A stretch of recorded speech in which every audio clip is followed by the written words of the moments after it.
No estaba segura si era una presentación o no, pero Sandra me dice, yo sí la tengo en el pendrive, ahí está siempre, así que les voy a hablar un poquitito de algo que creo que les interesa. No les voy a hablar solamente de una patología en especial, sino que les voy a hablar un poco de las diferentes patologías de la hipófisis, tratar de bajar un poco el lenguaje médico, que a veces nos cuesta a nosotros los médicos, y contarles un poco qué es esto de la hipófisis y cuáles son las enfermedades más importantes por las cuales nos consultan en el hospital o donde sea, ¿sí?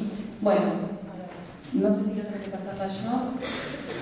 Bueno, esto es un corte de un cerebro. ¿Habrá un señalador? Sí. No, no.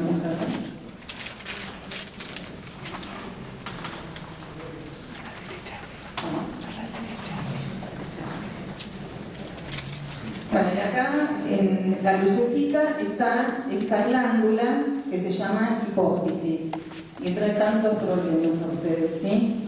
Y a nosotros tanto trabajo. Esta pequeña glandulita, ¿sí?, de 0,5 gramos, que está en la base del cráneo, que está acá en una estructura que se llama silla turca, en el hueso efenoides, es la que controla, ¿sí?, muchas de las glándulas que llevamos a ver en nuestro organismo.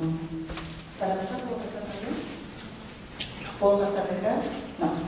Bueno, y esta pequeña glándula en la base del cráneo, que pesa 0,5 gramos, controla el funcionamiento de muchas otras glándulas. Controla el funcionamiento de la tiroides, controla el funcionamiento de las glándulas suprarrenales, controla el funcionamiento de los testículos en el varón y los ovarios en la mujer, y controla el crecimiento en los chicos. Si un chico crece sin hipófisis, no crece. Y controla en las mujeres la producción de una hormona que se llama prolactina, que es necesaria para la lactancia. Las mujeres que no producen prolactina no tienen producción de leche durante el embarazo. Próxima. Bueno, ¿qué son los tumores de hipófisis? Los tumores de hipófisis son el 99,9% benignos. ¿Sí? ¿Qué quiere decir benignos? Que no producen metástasis. Pero son malignos, si se quiere, muchas veces por el crecimiento que tienen. ¿Y por dónde crecen? Porque producen alteraciones en la visión, porque pueden crecer hacia los costados, hacia abajo. Entonces, la definición de que son benignos es porque no dan metástasis, pero a veces son malos también, ¿sí?, ciertos aspectos.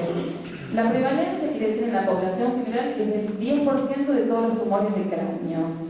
Y es más común de lo que uno cree. Fíjense que hasta 27% de la población puede tener en la autopsia un pequeño microadenoma, así que es más frecuente de lo que se cree. Sin embargo, y muchas veces se encuentra incidentalmente, se le pide una resonancia a una persona y le encuentran como hallazgo un adenoma de hipófisis, en el 10% de los casos. Pero, digamos, que de clínica, que de alguna clínica manifiesta en el 25 por 100.000 habitantes. Próximo. Bien, los definimos, vieron que ustedes a veces escuchan como microadenomas, macroadenomas, ¿qué es esto de micro y macro? Micro lo llamamos cuando tienen menor de 1 centímetro. Esto es una resonancia de la hipófisis, tan difícil. Pero acá se puede dar bien cuenta que esto es un micro, que es un tumor chiquitito, que está apenas en una hipófisis prácticamente normal. Esta es la hipófisis en blanco, las carótidas, arriba está el nervio óptico, ¿sí? Esto es un microadenoma. Y un macroadenoma es el que excede el centímetro, hasta tumores tan grandes como este, que pueden tener 5 o 6 centímetros. Próximo. Bien.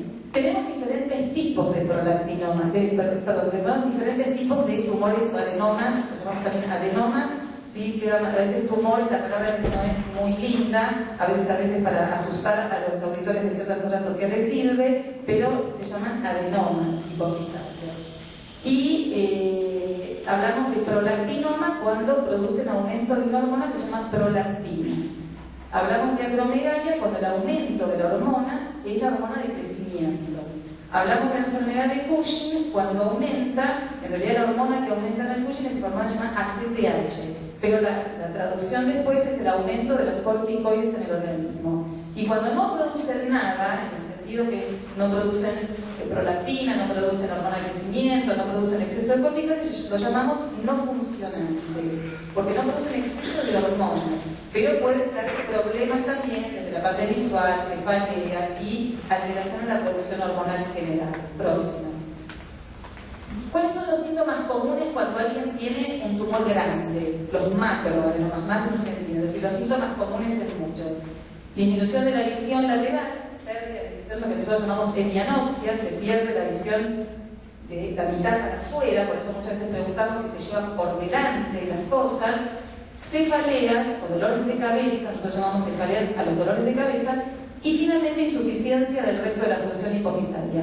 Como les dije al comienzo, si la hipófisis controla la tiroides, la suprarrenal, la hormona de crecimiento, la prolactina, en general las glándulas, su alteración o un tumor puede producir que baje la producción o el control de esas glándulas que la hipófisis normalmente controla. Próximo.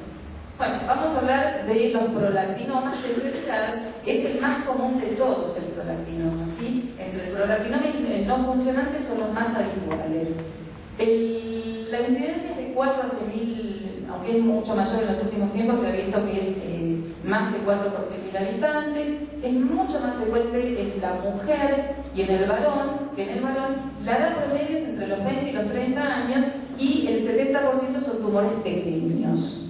¿Cuáles son los síntomas que trae en la mujer? En la mujer trae como síntomas alteraciones menstruales del tipo de falta menstrual, amenorrea u oligomenorrea. Y acá me detengo 2 minutitos. La menorrea primaria también puede ser, menorrea primaria es cuando nunca la mujer menstruó. Digamos, una adolescente que nunca menstruó. Llega a los 16 años y consulta al ginecólogo. Siempre que te dé una prolactina, porque la puede ser un tumor de hipófisis, puede ser el motivo de que la paciente no haya menstruado nunca. Trastornos menstruales, como les dije, la secreción de leche por el pezón, que llamamos galactorrea. Próxima. Y finalmente, si hay alteración en la función del ovario por este aumento de prolactina, finalmente se puede traducir en esterilidad. Y en el varón se traduce en también, pobre, la verdad que me puse pobrecita. Bueno, le puede pasar a cualquiera, nadie está exento. Y impotencia, disminución de la libido deseo, disminución del número de espermatozoides y también esterilidad. Y lo que es más, como yo dije, esta patología es más frecuente en la mujer que en el varón, que el hombre tarda mucho más en consultar. De hecho, vemos que los hombres generalmente tienen tumores grandes cuando ya los encontramos. Se cree que es porque el hombre tarda en la consulta. Y cuando tiene el primer síntoma, que generalmente se da joven, que es a los 30, 30 y pico de años, que es la disfunción sexual, impotencia, por vergüenza, porque piensa que su problema es estrés, no consulta. Y tarda muchos años y a veces consulta. Y no se le da la importancia. El especialista que lo ve, ya sea un urólogo o un clínico, realmente no le da la importancia que merece y muchas veces el paciente realmente consultó y acá hay un tema de retraso en el diagnóstico, pero no por el paciente, sino que por los propios médicos. Próximo. Bueno, me comentaste que el varón también, no sé si alguna vez escucharon, los varones pueden tener mamas, pueden tener aumento del tejido mamario y eso es bastante frecuente en los varones que tienen prolactina alta, por un prolactinoma. Próximo. Bueno, los prolactinomas, por suerte, ya desde la década de los 70, que ya desde los 70 se obligaban a los tumores por vía tránsito fenoidal, nacieron los llamados agonistas dopaminérgicos.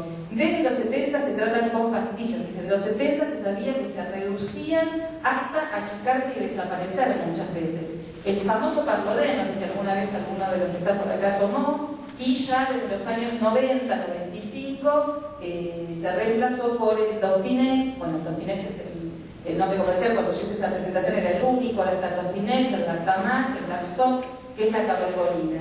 Y que inclusive en la acromegalia vamos a ver que también se puede llegar a usar.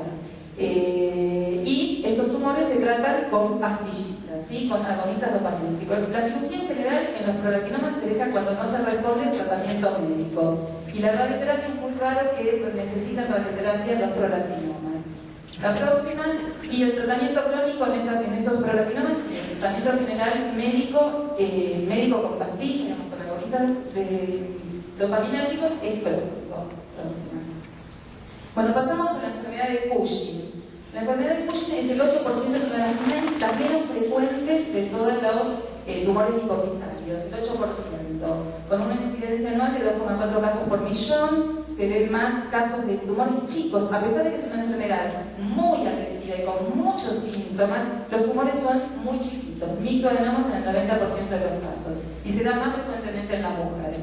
Y los síntomas y signos son realmente importantes: obesidad, la cara de luna llena, la jiba dorsal, hipertensión arterial, las estrías rojovinosas, diabetes, alteraciones del ciclo menstrual, vello o acné, disminución de la fuerza muscular, osteoporosis, fracturas, cálculos renales y alteraciones psiquiátricas. Es una enfermedad mucho más grave, yo creo que es la más grave de todas las enfermedades de patología hipofisaria en cuanto al exceso hormonal,